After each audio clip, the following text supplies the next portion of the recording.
Chrissy Hawley at Right Wing Tribune. For the past 8 years, Obama made it no secret how much he hated our military. He hollowed out our military capabilities to pre-World War II capabilities, while making it virtually impossible for our soldiers to protect themselves on the battlefield with the outrageous changes he made to our military's rules of engagement, ROE, resulting in the deaths of dozens of our warriors. To add insult to injury, Obama constantly treated our service members like crap, refusing to do simple things like return salutes to Marines assigned to his detail, where he reduced our Marines to his personal umbrella-holding servant boys. Obama also would go back on his campaign promise to fix the VA, where hundreds of our veterans would go on to die waiting for medical treatment from their war injuries.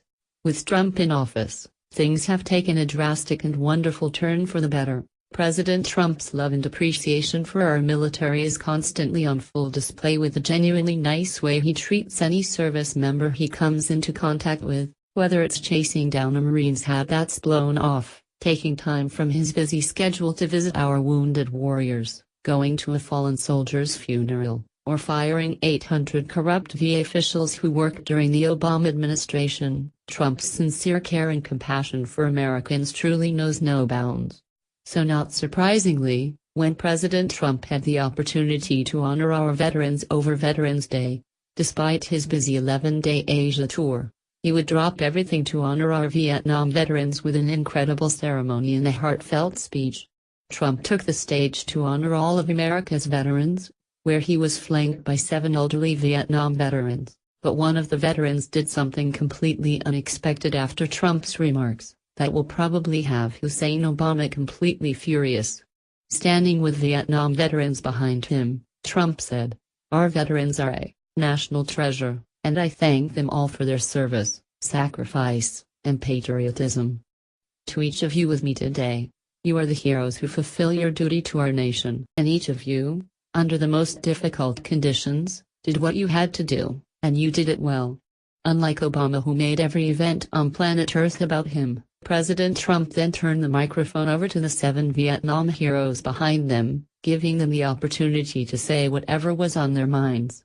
The third veteran to speak, who was wearing a Navy SEAL veteran hat, could only get a few words out before choking up and turning to Trump saying, "Mr. President, from my heart, thank you for your support of the military, and it's an honor to be here as one of 7 Vietnam veterans representing the 58,000 heroes that never made it home.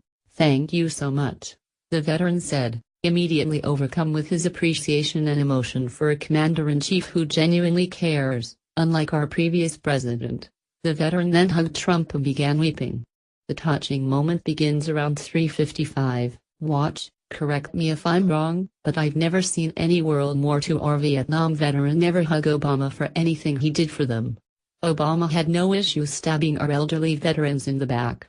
As we all remember the heartbreaking images of wheelchair-bound elderly veterans being turned away from visiting their World War II memorial after Obama decided to shut it down back in 2013 as part of his political ploy to make Republicans pay, even the park police thought it was incredibly horrible what Obama did, and refused to follow Obama's orders and not let the veterans into the memorial.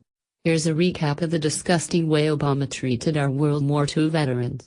Via Stars and Stripes, wheelchair-bound elderly veterans pushed aside barricades to tour the World War II memorial Tuesday morning, in defiance of the government shutdown which closed all of the memorials in the nation's capital.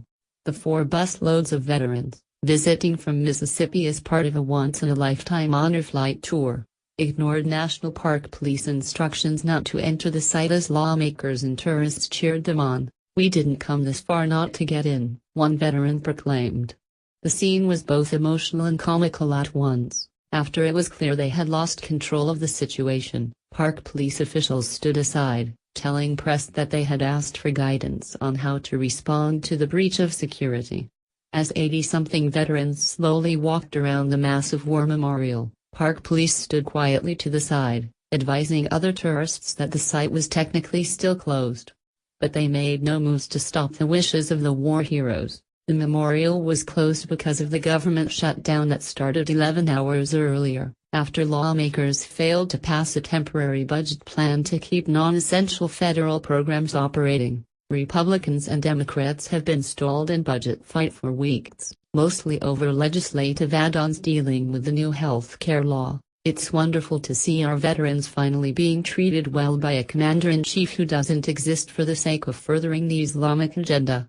You know Obama's got to be pretty mad right now after seeing how much our veterans love President Trump. The Blaze. Trigger warning. Prissy Hawley is a conservative journalist, professional tea starter and disgruntled military vet who is very outspoken and doesn't give a flying crap about your feelings when exposing the truth. If you want your daily dose of news delivered in the most politically incorrect way as possible, make sure you follow Prissy here. Be sure to follow us on Nation in Distress and America's Freedom Fighters on Facebook.